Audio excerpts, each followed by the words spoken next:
مساء الخير متابعي شبكة الكرة في كل مكان، وياكم حلقة جديدة من برنامج اوف ذا فيلد. واليوم راح يكون يعني النجم خالد كردغلي لاعب نادي دهوك. كابتن خالد، رمضان كريم عليك وعساك من عواده. أول شيء السلام عليكم، رمضان كريم علينا وعليكم، ومنورة بوجودكم، بتشرف فيكم أكيد.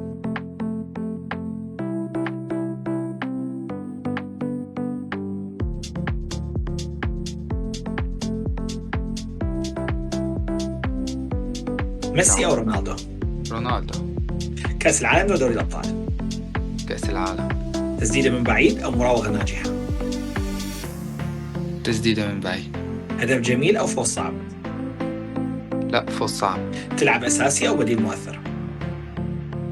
لا، ألعب أساسي. دوري الإنجليزي أو دوري الإسباني؟ الإنجليزي. مدرب صارم أو مدرب قريب من القلب؟ مدرب صارم.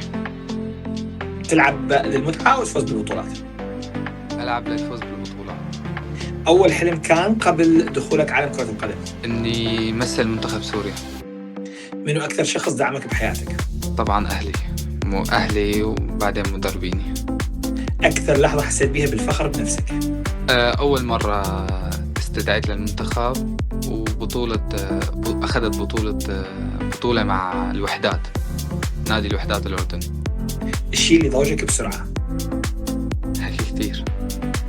وين تحب تقضي وقتك حتى ترتاح نفسيا؟ بالبيت. منو أفضل لاعب بالعالم حاليا؟ بابي. لاعبك المفضل وليش؟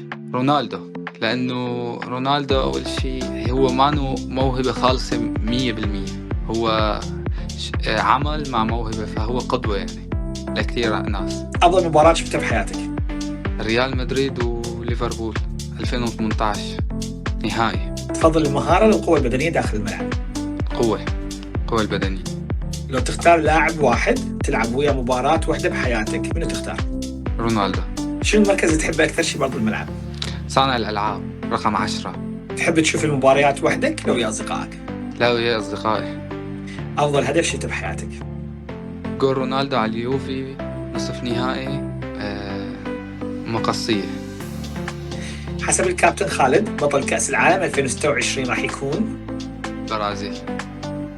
لو نطلب منك تشكيلة أفضل 11 لاعب بالعالم بدءا من الحارس إلى المهاجم تاريخيا أو متواجدين حاليا، منو تختار؟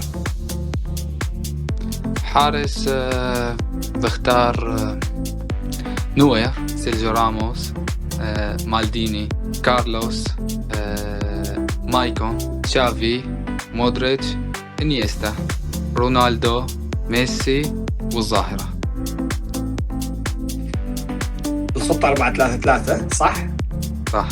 من المدرب اللي راح تخليه يدرب هذه التشكيلة؟ الله يعين، سير فيريكسون.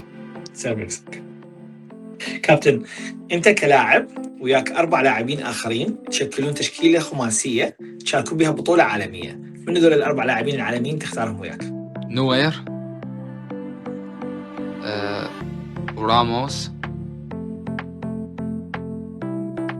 ميسي ونيمار. مطربك المفضل؟ محمد مزوب. أغنية تحب تسمعها دائما وتخليك تشعر بالراحة النفسية؟ اسمها حد يخليك. من يغنيها؟ جورج طحان. كابتن خالد كردغلي، نورتنا وشرفتنا بشبكة الكرة، أتمنى لك الموفقية بحياتك داخل وخارج المستطيل الأخضر.